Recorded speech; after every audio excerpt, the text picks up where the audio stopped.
self-defense techniques, life-saving techniques that you can learn that you must know using your walking cane. And I'm starting you with this warm-up in your hand. You're spinning your cane. Your palm is facing the sky. The long side of the cane comes out of the thumb.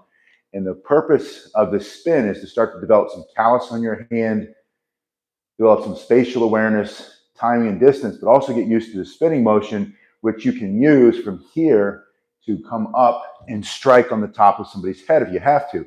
Someone's coming at you, maybe they've got a weapon in their hand, or there are multiple attackers that are trying to take away from you your life, your dignity, your freedom. You can immediately, from this position on the ground, pick up your cane, palm facing the sky, turn your palm facing him, and then bring it down on top of his head. You're going to get fast with that motion when you warm up with this spin. So I'm going to have you do this for about 30 seconds in one hand, and then I'm going to have you come across the body and back. And this is another spin that you're going to use for self-defense. Instead of bringing it down on top of his head this way, you might bring it over at an angle, striking into his temple. Or maybe he's reaching for you. He's got a knife in his hand. You're going to smash that hand from here. Your palm simply turns facing him. You're going to come up to the shoulder, and then think about slapping him straight across his face for self-defense. Also, you can bring that backhand into the other side of his face with your cane in it and strike this way. So from this position on the ground, immediately responding to his threat, ultimate cane self-defense is just using simple techniques that could save your life, life-saving techniques. This one could stop someone very quickly when you make contact in the right spot. You have to ask yourself, what can you remove or destroy for self-defense? And in this case, if you hit him here, maybe you knock him out, turn off his operating system. Maybe you knock the hand out. He's coming with a punch. Knock his hand, break his arm, the arm that's holding the knife, coming across here, and then coming back here. So you're going to warm up again with a simple spin as you do your training with your walking cane. You can do this standing, and you can do it sitting, and if you needed to, you need to use a cane for mobility so that you picked up your cane, you'd fall to the ground. You would simply lean onto one cane and then use another cane, a second cane, for self-defense. You can practice this way, this nice, easy spin. Your hand is closed here, the short side coming out of your pinky. You're not squeezing, but you're closed enough that it can't come out. And you're just making this small circle. As you speed it up, it comes around this way. I want you to do this for 30 seconds and then come over and back for 30 seconds.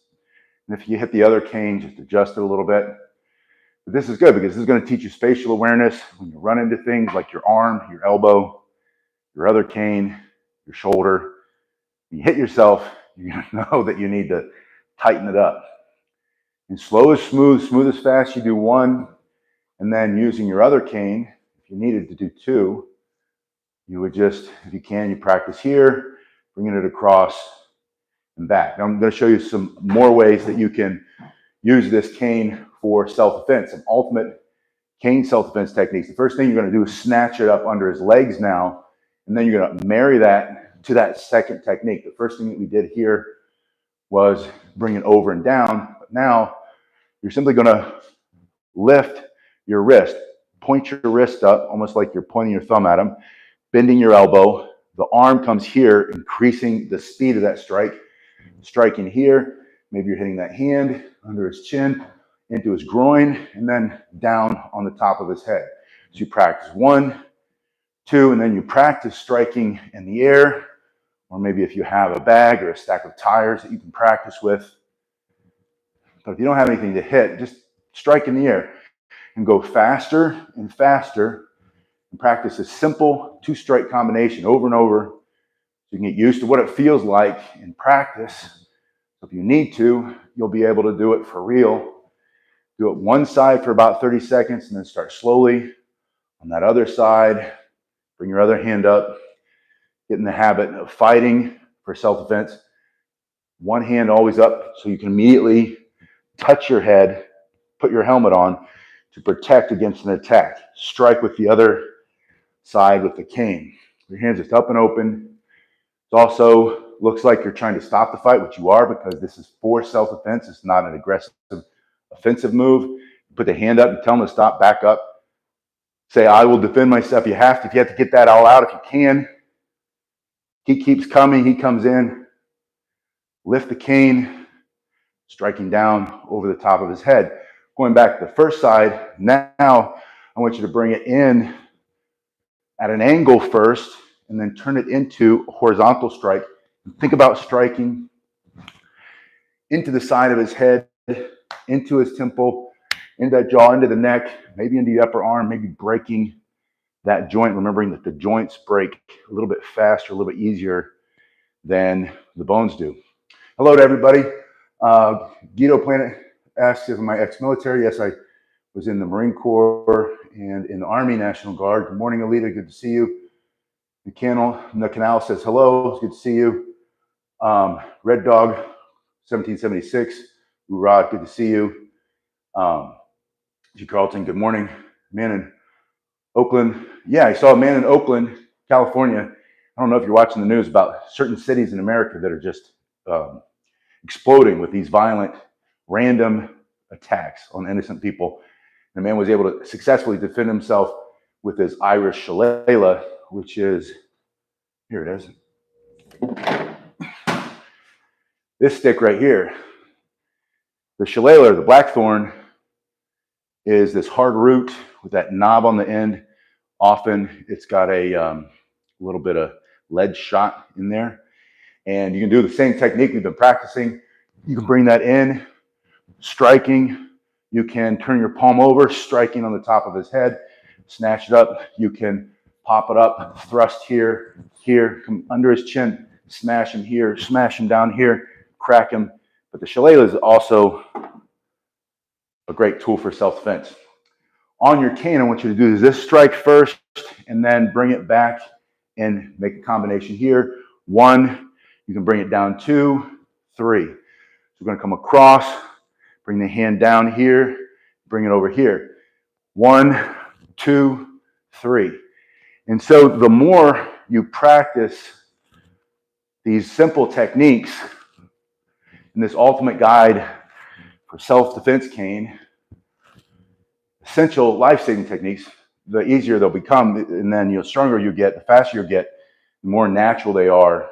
And I also want you to work on the other side. When you do that, make sure you have a split stance or a bladed stance so that one side of your body's back. You bring this one across. We brought the hand down here, and then you turn your hand over. Is that combination 1, 2, 3? It looks like this. There's that backhand. There's that slap on the top of his head. So from this basic position, and you can do this one with the crook facing him or the crook facing back, works either way.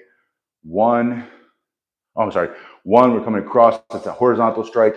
2 is that backhand. 3, down on top. 1, 2, 3, slow is smooth, smooth is fast. The key here is I want you to go a little bit faster every time you do it, a little bit harder, a little bit stronger, and listen to your body. And you just want to do this for about 30 seconds per combination, or if we're doing an individual strike. And then you just do it a little bit every day. At the end of a very short period of time, you'll have mastered the basics of cane self-defense and be able to defend yourself with your walking cane. And it makes your body a lot stronger, no matter where you start from. But it's just a simple 1, 2, 3. But each one of those you have to realize generates so much power, stopping power, if you strike them in the right spot. And again, you have to go back to that question, what can you remove or destroy for self-defense? And you think in terms of his ability to be awake. In other words, if you hit him hard enough in his head, you knock him out, he's unconscious. He can't hit you with that blade. He can't slice you, can't stab you. Or maybe you take away his ability to use that against you by smashing into his hand, breaking that wrist, by breaking the hand, knocking the knife right out of his hand. Maybe that's how you do it. But the question is, what will you remove or destroy? His ability to see by knocking him out or knocking his eyesight out or bust his nose. So he has a hard time breathing and seeing at the same time. All that fluid is going to rub or wash out there. He's got snot, blood coming out, his eyes watered. His ability to breathe permanently, maybe it's coming through with that thrusting motion, or pop it up here, stick that right through his throat, or smashing here and coming in into the throat to stop him from breathing temporarily, permanently. Maybe you hit him in that solar plexus, coming down, coming in this way, stepping in with two hands, thrusting into his jaw, into his teeth, into his throat, into his body, boxing his ears, smashing the top of his head, using this crook to come up under between his legs and pull him up off the ground, stick this up under his chin, rip it up a little bit. But those questions, what can you remove or destroy, come from Tim Larkin's book, When Violence is the Answer. And I put the link in the description below because I want you to get that book and read it, study it, read it over and over so that you can understand the principles of self-defense, which are much more important than the techniques. Any technique will be effective. You can use a palm stick as a loaded fist and smash if you're using the principles of self-defense. By itself, it's just a stick. You can use the tip. If you're asked what can I remove or destroy, then you say his eyesight. You can stick that into his eye and with a twist and a flick of your wrist, pop his eyeball straight out of his head, for example, for self-defense. Or you can use this, striking it, coming in at that angle, striking into the side of his neck and hit that process of nerves that flush the brain from blood, falls to the ground, just using a simple Yawara pocket stick. Or maybe you're using a short kanbo, 18-inch, cracking him on the top of his head, into his jaw, into his neck. Maybe it's his hand, maybe coming up into the groin. Maybe you're holding it here. You stick it into his solar plexus, into the side, into his ribs. Maybe he's behind you, and you're turning and striking, or turning and hitting with this part. Maybe it's just your elbow.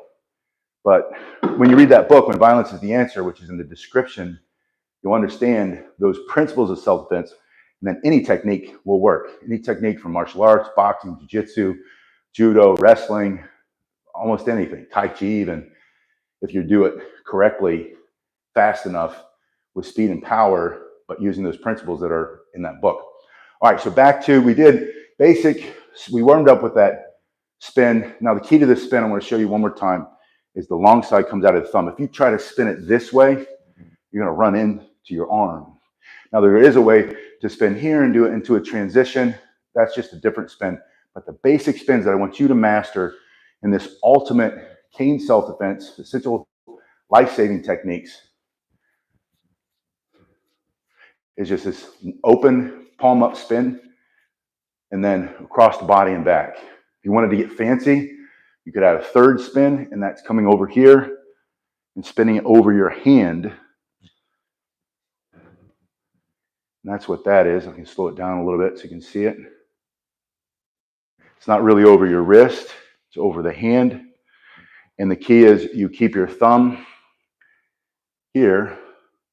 Eric asks, have you ever hit my camera? Eric, I hit my camera over and over again. In fact, I have a stack of broken tripods from hitting the tripods with bow staff, nunchucks, tonfa, and cane. I've hit them so many times that I've probably broken 10 different camera holders. And now, I don't know if I'm going to show everybody, this is a secret to the dojo, garage dojo. In the turn, you can see my setup here. I got 3 Coleman lanterns. Those are from my hurricane supply. God bless America. And then the refrigerator there. And I have a magnet on the back of my phone. And I just stick it there on the refrigerator. And I adjust it, push it up and down. And I still hit the camera though, a little bit. We hit it and it breaks. So funny, I get so many. All right, get rid of that silly guy. All right, so we're spinning. You're going back, side to side, and you're going over the hand. And then when you're ready, you throw it into the other hand, you spin. You do this for like 30 seconds. And I've been doing this for many years, so I'm able to do it very smoothly. you'll be able to do it very smoothly at the end of a very short period of time if you get your ego out of the way and you allow yourself to be bad at it first. And it won't make sense, and then it will make a little bit more sense and get better and better and better.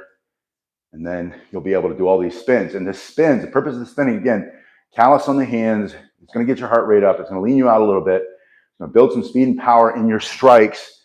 And when you start to do techniques like this, or coming across, down and on top of his head, you're going to develop an unstoppable movement for cane self-defense using a Cane Masters self-defense cane like this. This is made by Cane Masters. This is their dojo training cane. And this one is the Traveler. This one's a little bit nicer. It's got a lot of really cool features. This is much more effective in self-defense. This is great for training. Neither one of them are going to break. They last forever. Neil Renee asks, or Rain, sorry, Neil, asks if there is any sparring you can suggest for self-defense. And I'll say absolutely the best sparring that you can do if you find a good gym with a good common sense instructor who will allow you to do it. And you're going to have to train. You're going to have to prove that you can learn how to keep your hands up, you can deliver good punches. But boxing, I think boxing is probably one of the best. Boxers learn how to take a hit. They learn how to get punched in the face. They learn how to get punched in the body, get their wind knocked out of them. Sometimes you'll get hit in the kidneys. Sometimes you'll get hit in the spleen. And when you learn how to box, then you really learn how to fight in a general sense. Now, fighting and boxing and self-defense are separate things.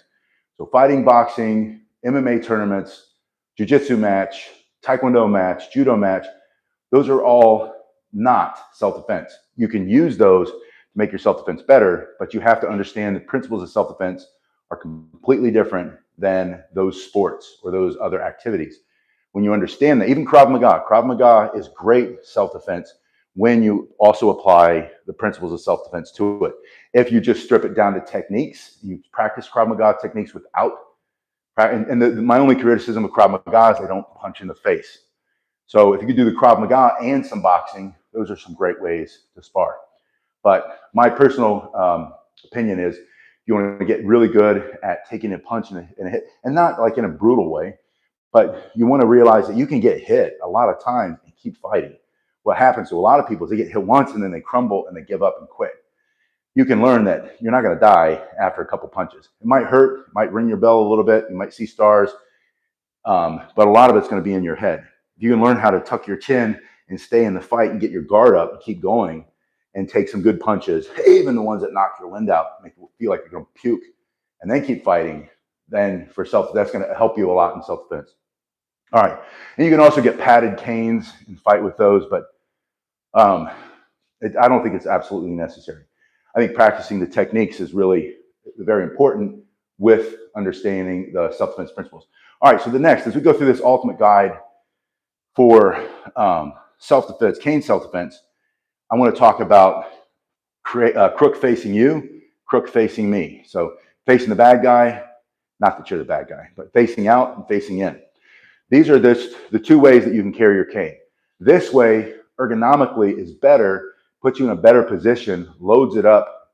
So this is the best way to use your walking cane. If you use a walking cane for mobility, is by turning the crook out. Now, we've always naturally gone this way, I think, because that was always what we saw in the pictures and the movies and stuff, and people tend to carry their cane that way. But this way is actually better, and this way is better for self-defense too. This allows you to hit harder and faster on a lot of these techniques, but just a little bit. So if you prefer it this way, you're not going to lose that much over this way.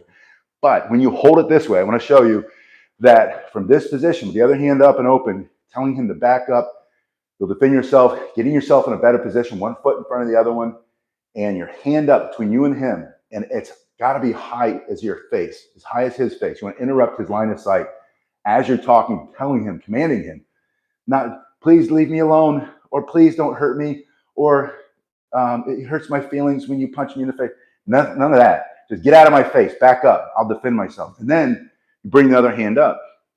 And when you do that, you allow it to slide through your hand, which is another good reason for all that spinning. It develops callus on your hand and what we call proprioception. So you get a good feeling for where the cane is.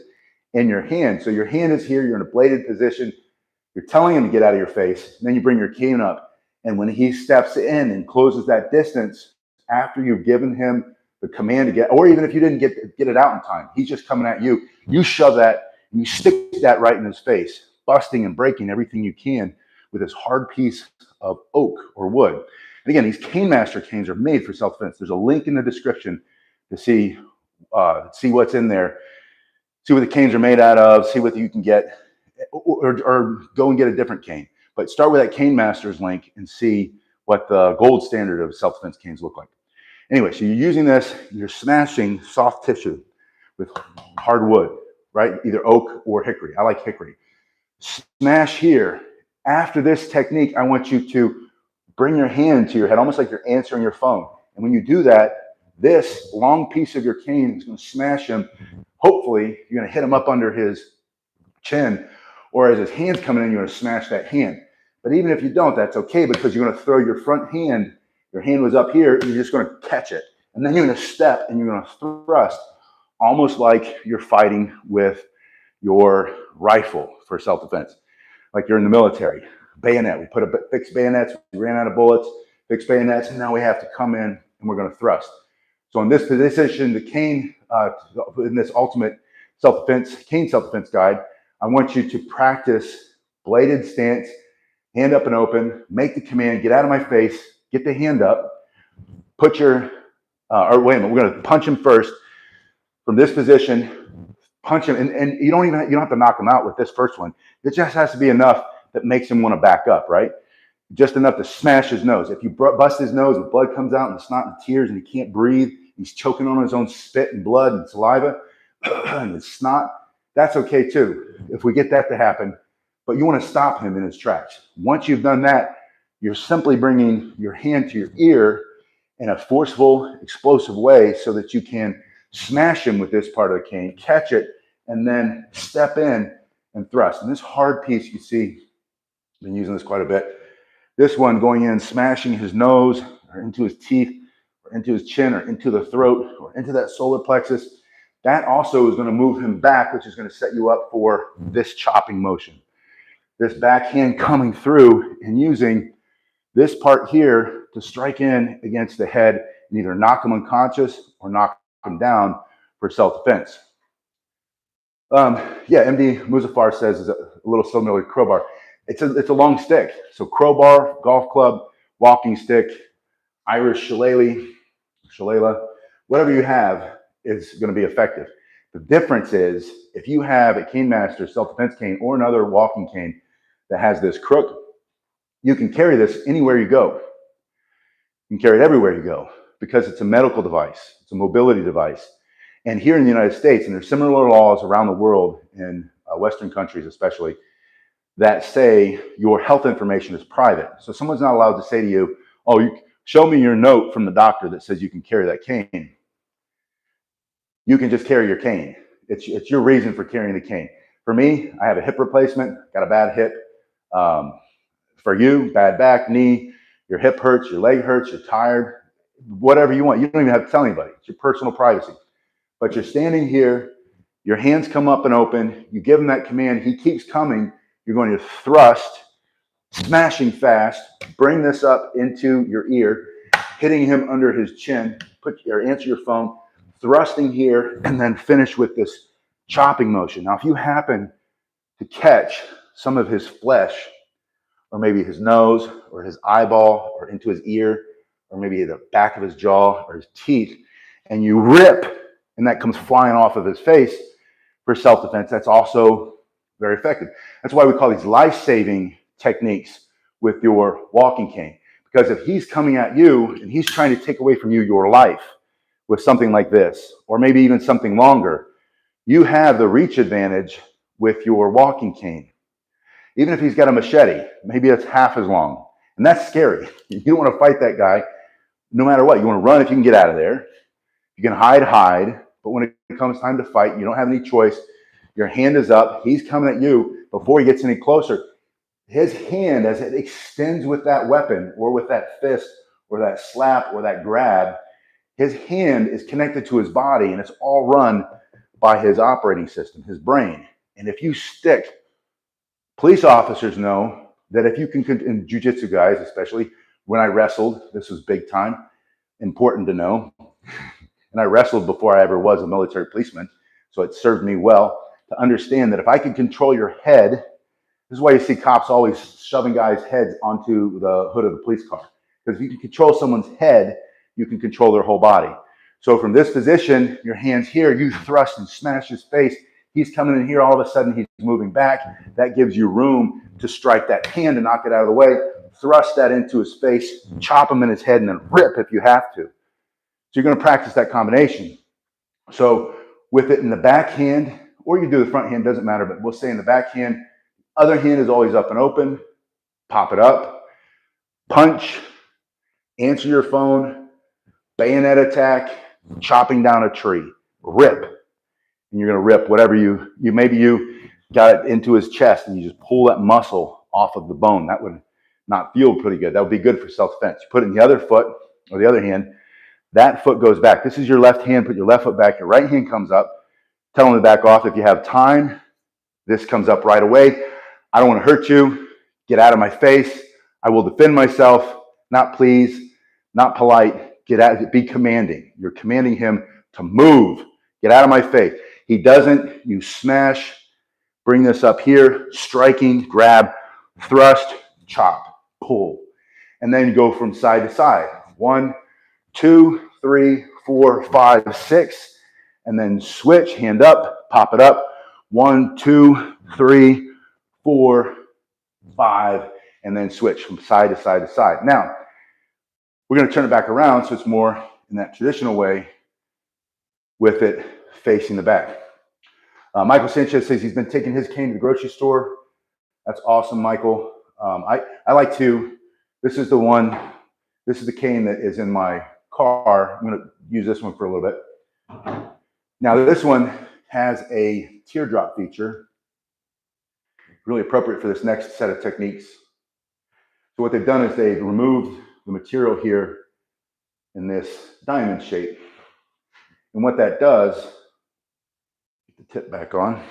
It's a new tip, so it's nice and tight, is that isolates the material, the oak or the hickory here. So that when it smashes into the bone, it's going to come the upper arm or the elbow or the wrist or the hand that's coming at you, or the side of the head or the jaw or the neck. It's going to compress the flesh. That means it's going to squeeze all that stuff out of the way, and it's going to reach in there to that bone and it's going to snap it for self-defense. So it's going to break whatever it hits a lot more effectively. So now you've got your cane in with the crook facing here. If you wanted to use this cord, I don't use it that often. This is here just so when you get a lot like bloody and sweaty for self-defense, that it doesn't come out of your hand. So this is a very nice feature. Also, if you were in a survival situation, you take it off and then you could make yourself a, I don't know, whatever you would need to make out of 540 cord. But you would put it over your thumb, wrap it around just like you would a billy club or a law enforcement, a straight baton, and then you could strike it like that. But we're just going to put it out of the way for now. You're going to hold it here, your hands here, same kind of position. This time you're going to bend your knees as you slide your hand down. And this comes straight from Shillelagh Irish Fighting Arts. So at the beginning of the video, you were talking about how in Oakland, a gentleman recently defended himself with his Irish Shillelagh, which is this. This is how you get in the position with your fighting stick. You always bend the knees, and that's so that you load up the muscle. So when you can come up, or you do come up, you come up with a lot of an explosive, the big explosive strike. So loading the springs and then unloading all that energy into his face or his body for self-defense. So it's the same thing here. As you go down, this hand comes up. As you come up here, and you have it in this position, you're giving him that command to back up. If he comes in while you're coming up, you're going to just immediately thrust. If he is closing that distance, and you can see, this is a great distance to keep him at. You want to keep him this far back or farther. And as he starts to come in, and you can see the intent on his face. He's trying to hurt you. He's trying to kill you. This is self-defense. It's not street fighting. It's not boxing. It's not schoolyard fight. It's not a bar fight. It's not a road rage incident. This is life or death when some thug punk criminal is coming after you randomly, or he targeted you because he thought you had something he wants. And he's going to take it from you by force, by hurting you. You bend the knees, bring it up, get it between you and him. This is the key. You always want to fight from behind your stick. Now, from this position, there's your thrust. It's the same as the last one we did that punch. You're just coming forward here. And your goal is the same thing. You just want to stick that in his face and let the wood do the work. He's not going to walk through that. It's either going to move him back or he's going to dodge it. But he's not going to continue to close the distance immediately there. You're going to pull it into your shoulder. And this is extremely important that it comes to your shoulder and not out here. If you pull it up and you try to strike and he's closing that distance, you're going to wrap around his body and you'll never hit him with your stick. You bring it from your shoulder and he closes that distance. You're pushing, turning through your shoulders and hips, which is how you generate knockout power. And you're extending your arm straight ahead and then turning your wrist down in this basic first angle sword strike. Or maybe you look at it as a collie strike or a screamer strike, but it's just coming through and your follow through, come up to the other shoulder and bring it on the other side. So from this position, the combination I want you to practice, get your hand up as you bend the knees, get the cane between you and him, interrupt his line of sight, thrust when you need to, shoulder, 1, 2, 3, 4, and 5, straight down on top. And then on the other side, same combination. Slow as smooth, smooth as fast. Take your time. Bend the knees, get the hands up, put it between you and the threat. Turn through the shoulders and hips to thrust. Pull it back to your shoulder. Angle down, horizontal, horizontal, and then vertical, straight down on top of his head. And again, with this Traveler, this Cane Masters self-defense cane, that's going to crack his head. MD Muzaffar asks, will the rubber tip soften the blow? And the answer is a little bit, but not enough for him to walk through that. It's hard rubber because it's made not to get ripped up by concrete and grass and sand and dirt and all that. So it's a hard rubber tip. Right behind it is a 36-inch piece of oak. And then behind that is your whole body as you're turning through your shoulders and hips. He's still not going to be able to walk through that. And it's his soft tissue, right? It's his nose, it's his eyes, it's his cheekbones, it's his lips, his teeth, it's his throat. You only need about 8 to 12 pounds of pressure to collapse his windpipe for good. He's dead for self-defense. He's got a knife trying to take your life. You're going to use violence against violence. That's the whole principle of When Violence is the Answer by Tim Larkin, which is in the description below, or into the solar plexus. Muzaffar says, got it. Thank you. But yeah, that's why it doesn't matter that it's, you can, if you want, you can get a brass tip, and that will be a lot harder. Or you could get an ice tip. They make an ice tip for walking in ice that actually has a little sharp point. And that point is so that you can get purchase into the ice and not fall in the winter. And so you can put whatever you needed to. Yeah, Mad Bear says he added that to the Joe staff. Excellent choice. So either having like the ice tip or having a metal tip. You can do different kinds of metal. Brass is the most common, I think, that you can get online or at a hardware store. Put that on the tips of your canes or your walking sticks or your staffs, your trekking poles, and that'll make them a lot harder. But I think this is just going to hurt. So to practice combination in your backhand, bending the knees, hands coming up, always remembering to put the hand between you and him.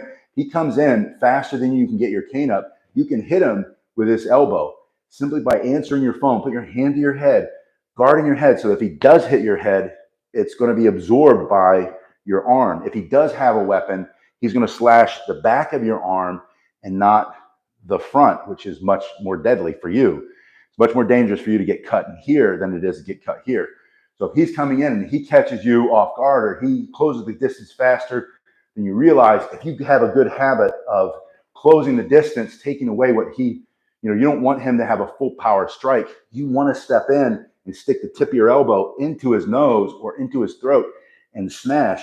From here, you can turn it over and hit him with a sideways elbow. You can bring it up in a vertical elbow. You can bring it down at an angle.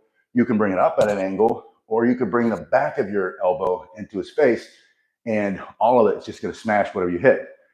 So from here, coming up here, thrust, first, second, those two diagonal strikes, and then two horizontal strikes. When you strike horizontally, your palm faces the sky, and that's so when you run into his body, it doesn't strip out of your hand. If your hand is like this, your fingers just pop off. Palm up, and then for the same reason, because you want to go pushing against the web of your hand and not pop out of your fingers, palm down on the way back, and then down over the top of his head, keeping it close to your body by coming off of your shoulder for self-defense, and then switching to the other side to practice. Bend the knees, thrust, angle down,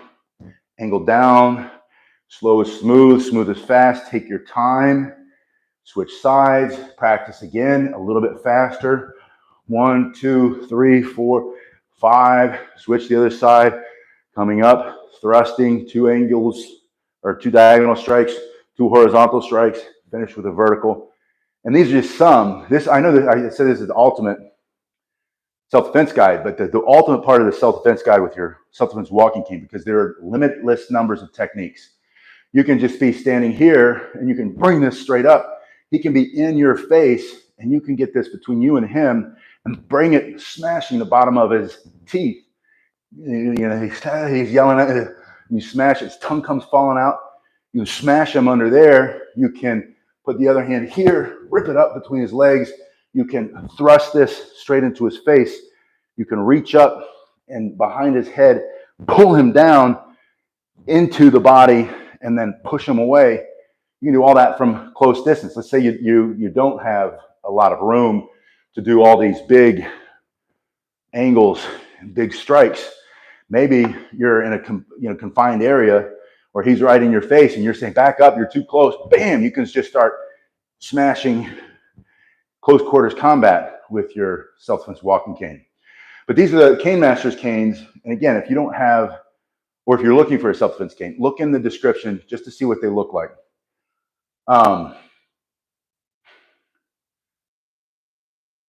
IDK says, I don't think it's really effective. Like it'll work.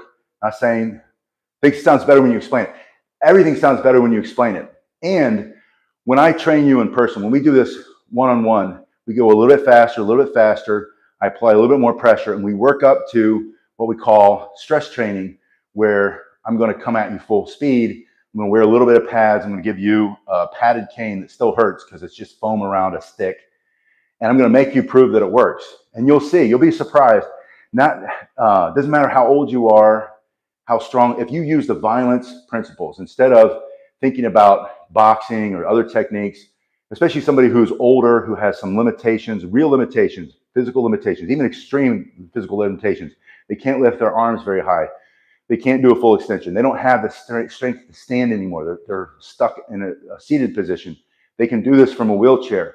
And there are still techniques that are effective if you understand that the eyeball is going to pop out of his head or get pushed back into his head, and that occipital bone right here or the back of the skull, that's going to compress and then pop backwards. You see that injury in MMA fighters a lot, where they'll get an elbow into the eye and it'll push back and break, and they have to put a plate there. That's why one of their eyeballs stick out a little bit more than the other one.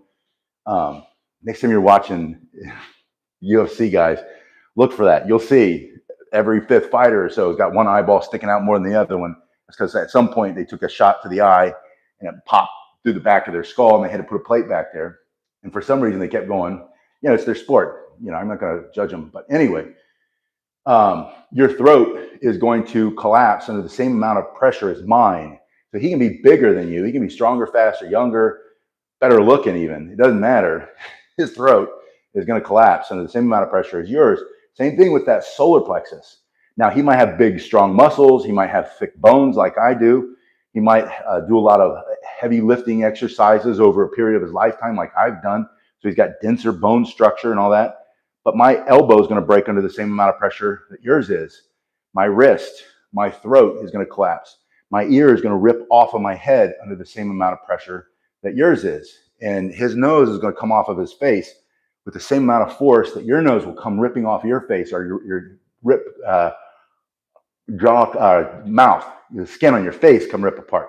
All those things are going to happen if you understand that you're not getting in a boxing match, you're not in a jiu-jitsu match, you're not wrestling somebody. It's not a fight.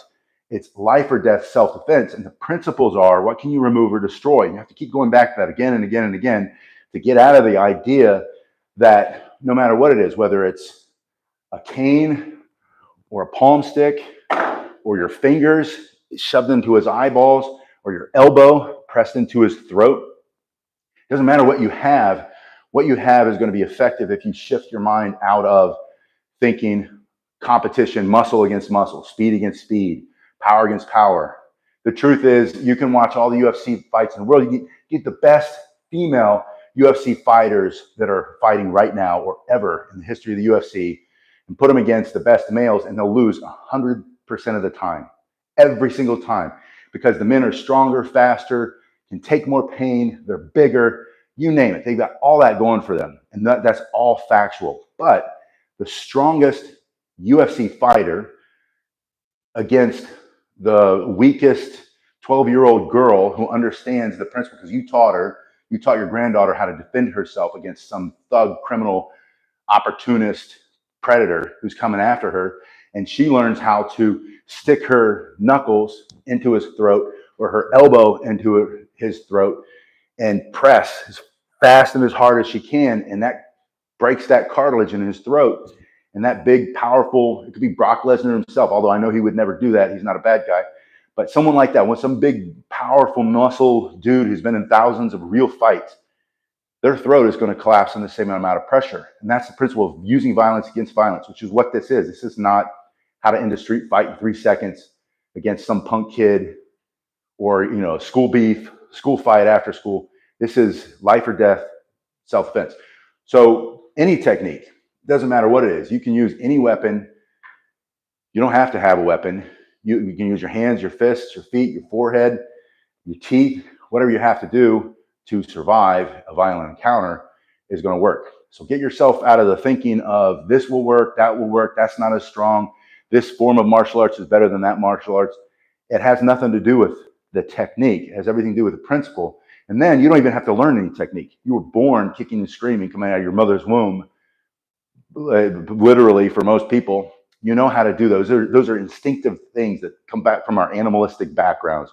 We know how to fight in principle, basic things. You know how to pick up a rock and smash someone's head with it. It started in the Bible, right? So we know how to do those things, but you have to shift your mindset. And that's where something like When Violence is the Answer, the book is in the description, comes into play. You read that book, you understand those principles, you shift your mind out of which martial art is better. What can boxing beat jiu-jitsu? Can Bruce Lee beat Mike Tyson?